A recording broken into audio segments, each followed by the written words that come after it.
సుప్రభాతం, శుభోదయం ప్రియమిత్రులారా. మరోసారి దేవుని గూర్చిన సత్యాన్ని గ్రహించడానికి ఈ భూమి మీద రచింపబడిన గ్రంథములన్నిటిలోనూ అత్యంత ప్రాచీనమైన ప్రప్రథమ గ్రంథమైన భారతీయ వేదమును మనము సంప్రదిద్దాము రండి.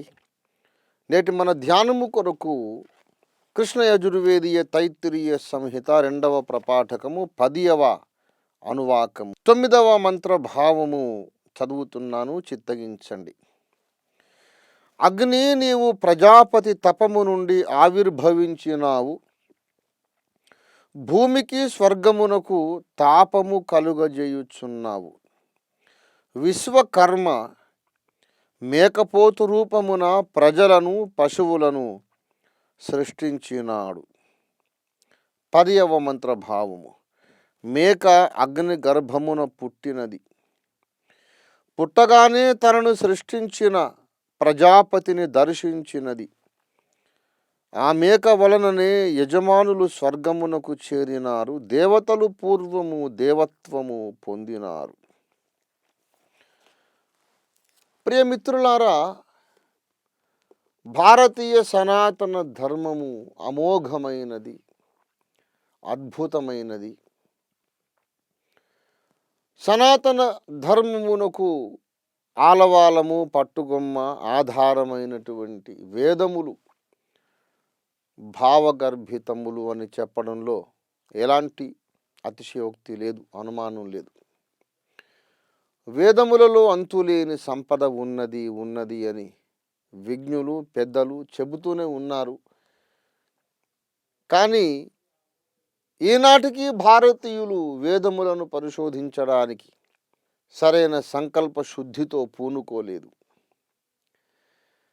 వేదాలను పరిశోధిస్తే అనేకమైన విడ్డూరమైన, విచిత్రమైన వ్యాఖ్యలు, మాటలు కనబడతాయి. ఇప్పుడు మనం చూసినటువంటి ఈ మంత్రములో ప్రిలారా ఏమని చెబుతున్నాడు మహర్షి చూడండి. విశ్వకర్మ, సమస్తమును సృష్టించిన విశ్వకర్మ మేకపోతు రూపమున ప్రజలను పశువులను సృష్టించినాడు. 4వ కాండము 10వ అనువాకము 9వ మంత్రము. విశ్వకర్మ అనే పేరు దేవునికి ఉన్న అనేక నామధేయాలలో ఒకటి. విశ్వకర్మ అంటే విశ్వమును సృజించినవాడు అని అర్థం. ఈ విశ్వాన్ని సృష్టించినవాడు సృష్టిస్తూ ఉన్నప్పుడు ఎలాగున్నాడంటే మేకపోతు ఆకారములో ఉన్నాడట. విశ్వకర్మ మేకపోతు ఆకారములో ఉండి ప్రజలను సృష్టించడం ఏమిటి, పశు పక్ష్యాదులను, ప్రాణులన్నిటినీ సృజించడం ఏమిటి? ఎప్పుడైనా ఆలోచించారా? ఆలోచించవలసిన అగత్యము లేదంటారా? వేదాలను గూర్చి మనము ప్రశంసించి పొగడి చెప్పుకుంటే సరిపోతుంది అనుకుంటున్నారా?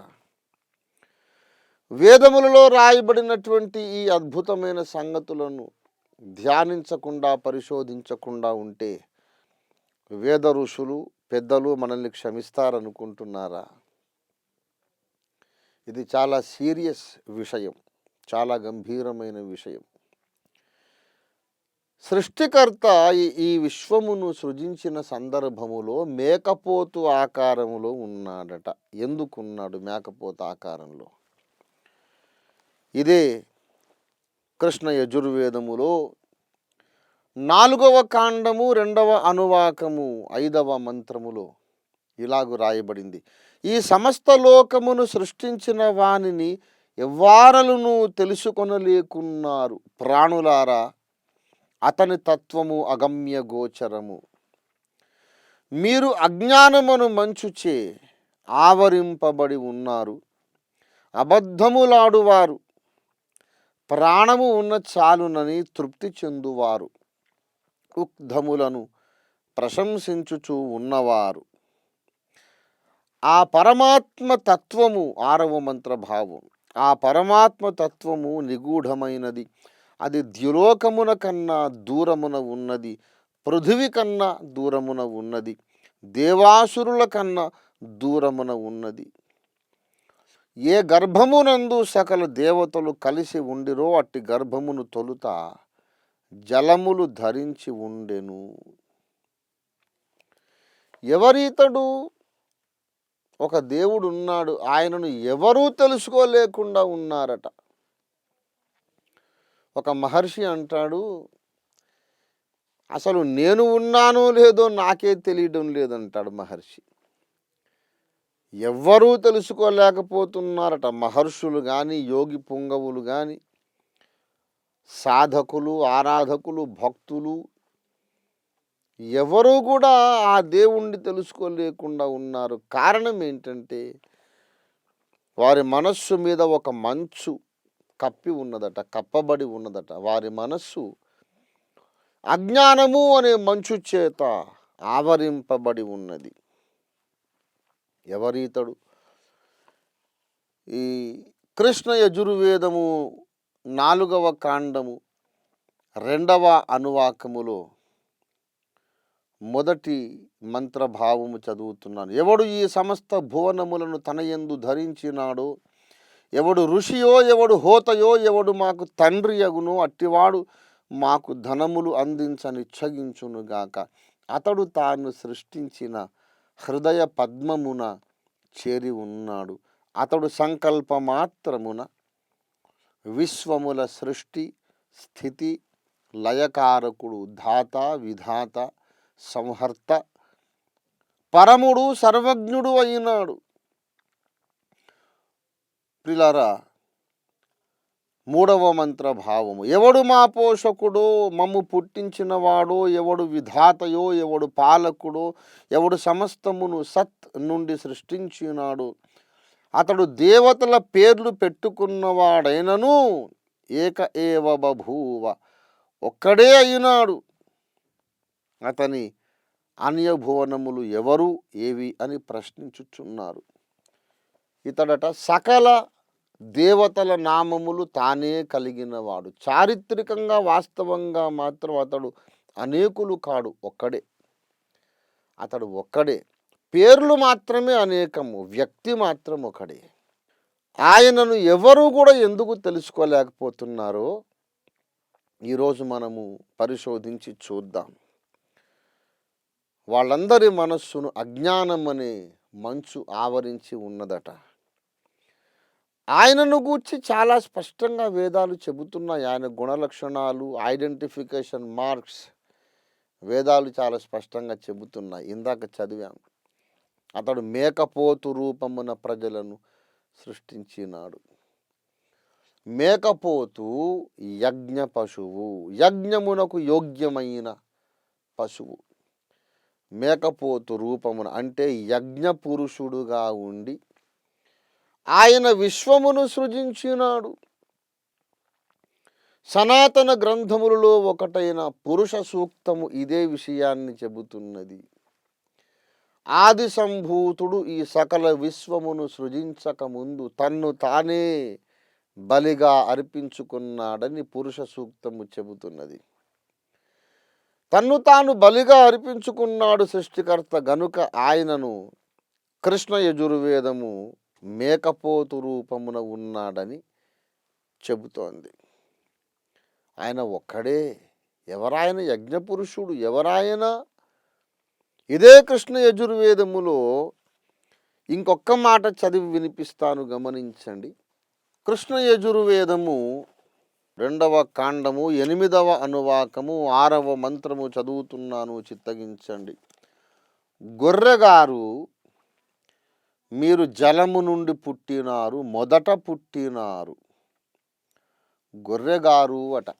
వేద ఋషి ఎంత విచిత్రంగా మాట్లాడుతున్నాడు. మనం ఎవరినైనా ఎద్దుగారు, గొర్రెగారు, మేకగారు అని మనం మాట్లాడతామా చెప్పండి?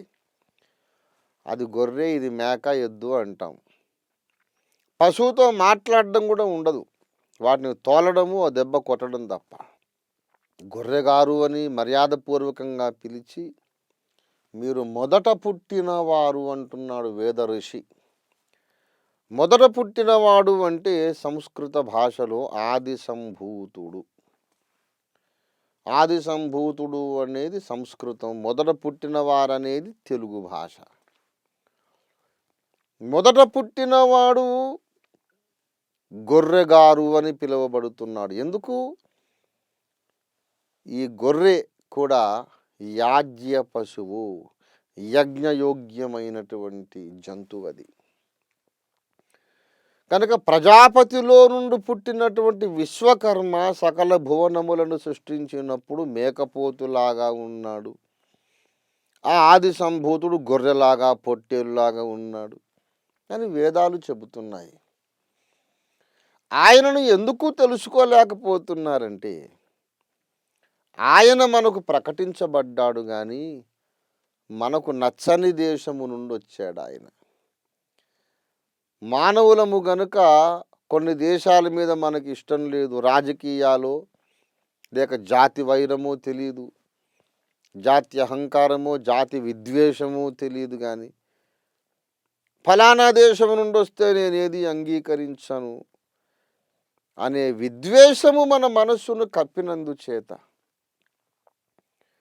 యజ్ఞ పశువు తానయ్యుండి లోకములన్నిటిని సృష్టించిన వాడు మన ముందుకొచ్చి నిలబడ్డా సరే మనం చూడలేకపోతున్నాం, గుర్తించలేకపోతున్నాం, అంగీకరించలేకపోతున్నాం.